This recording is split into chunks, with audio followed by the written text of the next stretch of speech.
Welcome to the Midlife Mind Compass, 10-minute doses of mindset growth for stress management and anxiety relief.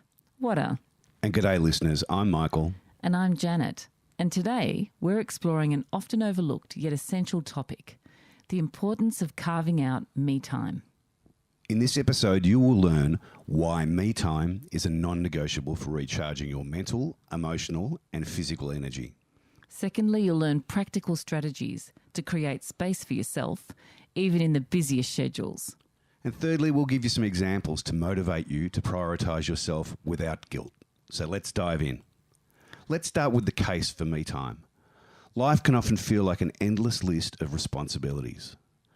Things like work, family, social commitments. But running on empty helps no one. Jim Rohn once said, "Take care of your body. It's the only place that you have to live." Pretty sage advice, I reckon. This philosophy isn't just about physical health, but also your mental and emotional well-being. Prioritising yourself isn't selfish, it's absolutely essential. Studies have shown that taking even a short break for self-care boosts productivity by up to 40%. The University of Illinois found that regular intervals of me time improve your focus and creativity over long periods of work. Consider this. When you're on an aeroplane, flight attendants always instruct you to put on your oxygen mask before assisting others. The same logic applies to your life. Without recharging, you can't give your best to those who depend on you. For example, Serena Williams, one of the greatest tennis players of all time, balances a demanding career and motherhood. By dedicating time for personal fitness and mindfulness, she has sustained her peak performance while remaining grounded. Let's look at a few strategies you can apply. Strategy 1 is to schedule your me time like an appointment. Time is your most valuable resource, and how you allocate it reflects your priorities. Just as you wouldn't miss an important work meeting, don't skip over me time.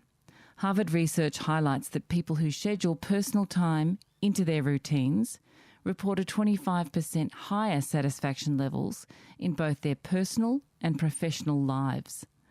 Blocking out a specific time on your calendar for activities that recharge you, whether it's a morning walk, reading a book, or enjoying a cup of coffee in peace, treat this time as sacred. Oprah Winfrey says, "Alone time is when I distance myself from the voices of the world so I can hear my own." Use this time to reconnect with yourself. As an example, Bill Gates, despite his busy schedule, always schedules Think Weeks, twice a year to read, reflect and recharge. And this practice has been a key to his innovative thinking and sustained success. Now, strategy number 2 is learn to say no. And you know, if you've listened to our podcast before, we've often talked about the power, the superpower of saying no. Overcommitting is a surefire way to burn out. Saying no to others can mean saying yes to yourself. So evaluate your commitments and let go of non-essential obligations. Politely declining an invitation or delegating tasks can free up precious time. As Steve Jobs said, focusing is about saying no. Focus on what truly matters. And Warren Buffett is also known for his ability to say no to countless invitations and opportunities. So by only focusing on what truly matters, he has mastered the art of prioritisation and maintained a really balanced life. Strategy 3 is start small. Creating space for yourself doesn't mean overhauling your entire routine. Start with small, manageable steps. Begin with 5 to 10 minutes a day for a mindful activity, like deep breathing, stretching, or enjoying a hobby. Build from there as it becomes a habit. Atomic Habits author James Clear wrote, "Habits are the compound interest of self-improvement. Small actions repeated consistently lead to profound changes." Michelle Obama starts her mornings with workouts and quiet time, including gratitude practices, to set a positive tone for her demanding day. This routine helps her maintain both energy and focus.